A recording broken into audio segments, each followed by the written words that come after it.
देख रहे हैं नेटवर्क 33 राजकुमार के साथ। तो चलिए बढ़ते हैं आज की कहानी की ओर। दोस्तों, अपनी अमीरी और खूबसूरती की मिसाल पैदा करने वाले अमेरिका देश आज की तकनीकी मामले में सबसे आगे है, लेकिन विज्ञान और तकनीकी मामले में सबसे आगे होने वाला ये देश कई कई स्थानों पर आज भी अचंभित कर देता है। विज्ञान की ताकत भी उन समस्याओं तक पहुंच नहीं पाती और आखिर में इनको इग्नोर कर दिया जाता है। जी हाँ, मैं बात कर रहा हूँ अमेरिका की एक बेहद ही खौफनाक कहानी की, जिसके मशहूर होने की दास्तां लेनी नाम के एक लड़के से शुरू होती है। तो हम आगे की कहानी लेनी के ही नज़रिए से देखते हैं। हमारे यहाँ पार्टी होना एक आम चीज़ है। देर रात तक पार्टी चलना और उसमें पार्टिसिपेट करना हमारे लिए बेहद आम है। हमारे घर वाले भी हमें इन चीज़ों के लिए बड़ी ही सरलता से परमिशन दे देते हैं, लेकिन वो रात कुछ अलग थी। आज मैं शाम को घर से निकला तो मैंने अपने साथ अपना एक मुखौटा भी ले लिया था। मैं चाहता था कि मैं अपने दोस्तों के सामने हैकर की तरह बनकर जाऊं, क्योंकि आज बहुत ही दिनों के बाद मैं अपने पुराने दोस्तों से मिलने वाला था, जिनके साथ मेरे क्लास का टाइम स्पेंड हुआ करता था। रात के लगभग 10 बजे के आसपास मैं पार्टी हॉल में पहुंच गया और जब मैं पार्टी हॉल में पहुंचा तो मुझे पता चला कि जिस पार्टी हॉल में आज पार्टी रखी गई है वो 3 दिन पहले ही ओपन हुआ है और ये यहाँ की दूसरी पार्टी ही थी। जब मैं वहाँ पर पहुँचा तब कुछ लोगों में ये बातचीत शुरू हुई थी कि लिंडा नाम की एक औरत उस पार्टी के अंदर मारी गई थी। अब उसका कारण क्या था ये किसी को भी मालूम नहीं है, लेकिन लोगों ने उस औरत की मौत को केवल हार्ट अटैक समझ लिया था। लेकिन हैरान कर देने वाली बात तो ये थी कि जिस जगह पर इस पार्टी हॉल को बनाया गया था वो जगह दूर दूर तक सुनसान पड़ी रहती थी। दोस्तों, मुझे थोड़ी हैरानी तो हुई, लेकिन फिर मैंने इस बात को भी इग्नोर मारा और अपने दोस्तों के सामने मुखौटा पहनकर इधर उधर घूमने लगा। उनमें से ऐसा कोई नहीं था जो मुझे पहचान सके। आखिर में जब बहुत देर तक मैं उनके साथ में मजाक मस्ती करता रहा तो फिर मैंने खुद से ही अपना फेस रिवील कर दिया। फिर इसी बीच कब रात के 12 बज गए पता ही नहीं चला। रात के 12 बजने के बाद सभी लोगों ने खाना पीना शुरू कर दिया था। अब तक जो बर्थडे पार्टी चल रही थी उसका एंड होने को आया था। सब कुछ कुशल मंगल था कि तभी पार्टी हॉल में हल्ला मच गया। ऐसा लग रहा था कि जैसे कोई भूखा शेर झुंड में कूद पड़ा हो। फिर इसी बीच मेरी नज़र मेरे मुखौटों पर पड़ी, जिसको किसी आदमी ने पहन रखा था। वो आदमी थोड़ा अजीब सा था और उसका चलना फिरना और उसकी हरकतें भी कभी अजीब थी। इससे पहले कि मैं उससे अपना मुखौटा मांगता कि वो पार्टी हॉल से बाहर निकल गया और उसके बाहर जाते ही पार्टी हॉल के अंदर एकदम से सन्नाटा पसर गया। एक बार के लिए सब कुछ खामोश हो गया और हम उस पार्टी हॉल के अंदर 15 से 16 जन थे, जिनका आपस में बात करना भी इस समय सही लग रहा था। तभी मेरे एक दोस्त ने कहा, अरे भाई, अचानक से सब क्या हुआ? मेरे खुद की समझ से बाहर था कि अभी अभी यहाँ पर हुआ तो हुआ क्या।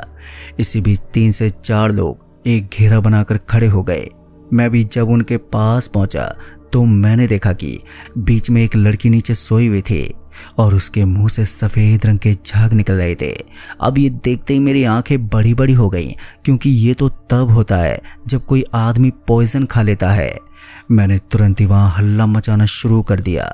मैं चाहता था कि उस लड़की को इसी वक्त अस्पताल पहुँचाया जाए, लेकिन उनमें से 2-3 लोगों ने मुझे टोकते हुए कहा, चिंता मत करो, ये ठीक हो जाएगी।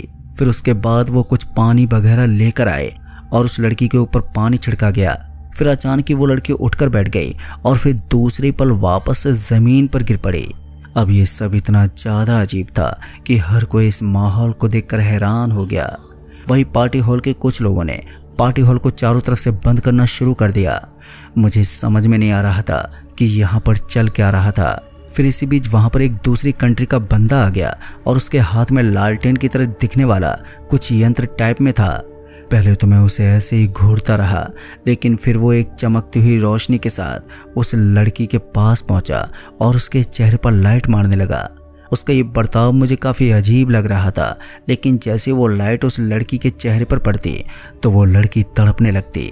ऐसा लग रहा था जैसे उस लड़की को कोई बिजली के झटके देने की कोशिश कर रहा है। ये नज़ारा बहुत ही हैरान कर देने वाला था, जिसको समझ पाना वाकई में हर किसी के लिए नामुमकिन सा था। बस थोड़ी देर के बाद उस लड़की की आंखें एकदम से खुल गईं और वो अपनी जगह पर उठकर बैठ गई। हम सभी एक दूसरे को घूरते रहे। फिर उसके बाद उस पार्टी हॉल वाले स्टाफ ने हमें अब पार्टी ख़त्म करने का ऑर्डर दिया। उन्होंने बताया कि अब हम आपको एक्स्ट्रा टाइम नहीं दे सकते क्योंकि पार्टी हॉल का हॉल अब बड़ा ही ख़राब हो चुका है। लेकिन मेरे मन में अब कई सारे सवाल खड़े हो गए थे। मुझे जानना था कि आखिर यहाँ पर चल क्या रहा है। फिर उसके बाद मैंने उस दूसरी कंट्री वाले लड़के से पूछा, भाई साहब आपने उस लड़की के चेहरे पर किस तरह की रोशनी मारी कि वो एक ही पल में होश में आ गई? वो लड़का हल्का सा मुस्कुराया और फिर उसने कहा, वो एक तांत्रिक साधना है जिसको समझ पाना तुम्हारे बस से बाहर है।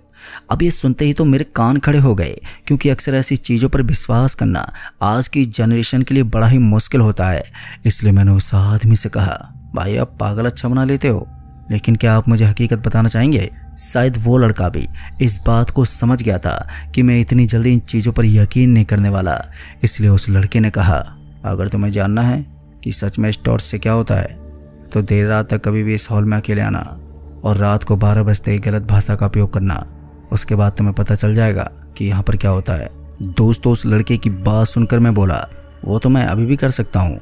इससे पहले कि मैं कुछ बोल पाता कि अचानक उस लड़के ने मेरा हाथ पकड़ा और कहा, अब तुम इतने लोगों के बीच में कुछ नहीं बोलोगे, वरना सिर्फ तुम्हारी वजह से इन सब की जान खतरे में पड़ जाएगी। उस लड़के की बात सुनकर मैं थोड़ा सिंहर गया और उसके बाद धीरे धीरे वो पार्टी हॉल खाली होने लगा। मेरे सारे दोस्त अपने अपने घर की तरफ रवाना होने लगे थे, लेकिन मेरी इच्छा अभी भी ख़त्म नहीं हुई थी। मैं बस जानना चाहता था कि आखिर वास्तव में इस हॉल के अंदर चल क्या रहा है। इसलिए मैं अपने 2 से 3 दोस्तों के बीच में अभी भी उस हॉल के अंदर ही रुका हुआ था। अब तक शायद रात के 1 बजने वाले थे। फिर इसी बीच एक गार्ड भागता हुआ अंदर आ गया और उसने हम सभी को बाहर आने का इशारा किया। इस बार मैं उस गार्ड की बात को टाल नहीं पाया और अपने दोस्तों के साथ उस पार्टी हॉल से बाहर आ गया। बाहर आते उस गार्ड की तरह दिखने वाले आदमी ने उस हॉल को बंद किया और फिर एक एक करके सारे लोग वहां से बाहर निकल गए। लेकिन मेरा दिमाग अभी भी उस हॉल की अजीबोगरीब बातें लेकर बैठा हुआ था और मैं जानना चाहता था कि आखिर इस हॉल के अंदर ऐसा है क्या। उसके बाद मैं अपने एक दोस्त के साथ उस हॉल के सामने एक सीढ़ी पर बैठ गया और वहां पर होने वाली गतिविधियों पर ध्यान रखने लगा। तभी मैंने सोचा कि थोड़ी देर यहाँ आराम करके फिर यहाँ से सीधा घर के लिए निकल जाऊंगा। लेकिन मेरा ये सोचना मेरे ऊपर इतना भारी पड़ जाएगा, ये मैंने कभी अपने सपने में भी नहीं सोचा था। फिर लगभग 10 से 15 मिनट तक आराम से बैठने के बाद अचानक मुझे महसूस हुआ जैसे कि उस हॉल के अंदर अब कोई हलचल होनी शुरू हो गई है। ऐसा महसूस होते ही मैं तुरंत ही उठ गया और साथ ही मेरा एक दोस्त भी वहाँ पर मौजूद था। उसे भी ये सब बहुत ही अजीब लग रहा था, इसलिए उसने कहा, आई थिंक हमें यहाँ पर रुकना नहीं चाहिए। उसकी बात सुनकर मुझे भी लगा कि यहाँ पर रुकना हमारे लिए खतरनाक हो सकता है। इससे पहले कि मैं वहाँ से निकल पाता कि अचानक ही किसी ने आवाज़ देते हुए कहा, अरे भाई साहब क्या हुआ, आप हॉल की छानबीन नहीं करोगे? इस बात को सुनते मैं एकदम से रुक गया और जैसे मैंने पीछे मुड़कर देखा तो मेरी आंखें फटी की फटी रह गईं। दरअसल मैंने देखा कि मेरे पीछे की तरफ जो आवाज़ आई थी उसका स्रोत मुझे कहीं भी नजर नहीं आ रहा था। दूर दूर तक कोई भी नहीं था, केवल और केवल भयानक अंधेरा पसरा हुआ था। और इस घनघोर अंधेरे के बीच में एक अजीब आवाज़ का आना और उसके बाद किसी का वहाँ पर ना दिखना मुझे अजीबोगरीब संकेत दे रहा था। तभी मेरे दोस्त ने कहा, भाई हमें यहाँ पर नहीं रुकना चाहिए, चलो जल्दी निकलो यहाँ से। उसकी बात मानकर मैं अपना दूसरा कदम बढ़ाने वाला था कि एक बार फिर से उस हॉल के अंदर से पटाखा फटने की आवाज़ आई। इस आवाज़ ने मुझे ऊपर से लेकर नीचे तक हिला कर रख दिया था। अब मैं थोड़ा डरने भी लगा था, लेकिन साथ ही मुझे उस हॉल की एक अजीब सी मिस्ट्री भी सामने नज़र आ रही थी। मैं उस हॉल की हकीकत जानने का इतना इच्छुक हो चुका था कि मैं किसी भी हद तक जाने को तैयार था।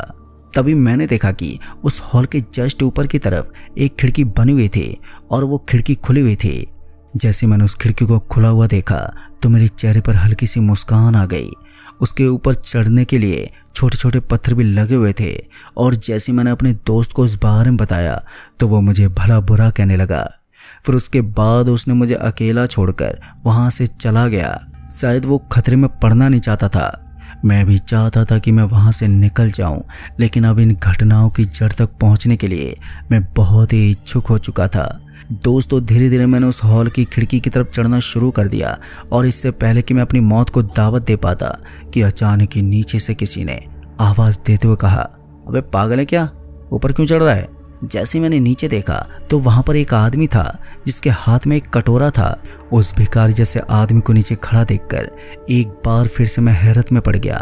मुझे समझ में नहीं आया कि ये लोग अचानक से कहां से निकल कर आ रहे हैं। मैंने उस आदमी से बोला, लेकिन मेरे ऊपर जाने से आपको क्या तकलीफ है? तभी उस आदमी ने कहा, जहां तुम जाने की कोशिश कर रहे हो वहां पर वो विशालकाय जीव तुम्हारा इंतजार कर रहा है। विशालकाय जीव का नाम सुनते मेरे कान खड़े हो गए। फिर उस आदमी ने सीधा जवाब देते हुए कहा, वो एक डेविल है जिसको इस हॉल के नीचे दफनाया गया है। इससे पहले कि उस आदमी की पूरी बात हो पाती कि अचानक ही मुझे उस खिड़की के ऊपर कुछ काला काला सा नजर आने लगा और फिर एक हाथ ने मेरे दाएं हाथ को जकड़ डाला। ये सब इतना ज़्यादा भयानक था कि मेरा पूरा जिस्म एक बार के लिए बर्फ की तरह जम गया था। मैं चाहकर भी अपने हाथ को नॉर्मल नहीं कर पा रहा था। बहुत देर तक झपटने के बाद अचानक मैं 15 से 20 फुट की ऊंचाई से नीचे गिर पड़ा। मैं इतना जोर से नीचे गिरा था कि मेरे पूरे शरीर में झटका लग गए और दर्द के मारे मैं जोर से चिल्लाने लगा। वो भिखारी की तरह दिखने वाला आदमी भी मुझे बस देखता ही रहा। फिर उसके बाद धीरे धीरे पता नहीं कब मेरी आंखों के सामने अंधेरा छा गया और फिर मैं बेहोशी की गोद में चला गया। दोस्तों, उसके बाद जब मेरी आंख खुली तो मैंने देखा कि मैं अपने घर पर लेटा हुआ था, लेकिन मेरे शरीर के ऊपर अब काले काले जाले बने हुए थे। ऐसा लग रहा था कि किसी मकड़ी ने मेरे पूरे शरीर के ऊपर जाले बना दिए हों। डॉक्टर को भी दिखाने की बहुत कोशिश की, लेकिन कोई फायदा नहीं हुआ।